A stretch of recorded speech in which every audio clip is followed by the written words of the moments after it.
I do, and I hate sharing it sometimes because I'm always afraid of ruining it, you know. So sometimes when you say the thing that is, you know, that you privately love so much, it kind of I don't know, it puts pressure around it. But I'll tell you. Okay. I will tell you. Oh my God, so much pressure now, so much pressure. But I love the moment where when I discover the "Will You Love Me Tomorrow" lyrics on the piano, and that moment when he wakes up and that first, Carole's so in love with him at that moment, and I think the artistry, you know, and the teamwork between them is so strong, and you know, just the combination of that, the work and the art and the love, and then it's in the family home and they've got this baby. It's just so romantic and beautiful, and she's just so crazy about him. The audience loves that moment too, because she starts to play the notes of this familiar song that I think a lot of people might not know that Carole King wrote. Yeah.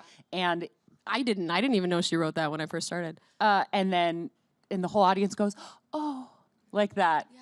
Well, sometimes we get beautiful. like, oh, we get like a very audible, I mean, not so much anymore because a lot of people know, but you know, especially at the beginning when I first joined the show, people were like, oh my God. That's definitely one of my favorite parts, is just laying on the, because I'm just laying on the couch pretending to sleep. And it's one of those ones where you just sort of relax and you're like listening to the show, and she starts playing and she sounds so great, and instantly you just, you hear the whole audience be transported back to whatever it was in their individual memories that like made them think of where they were when they heard the song.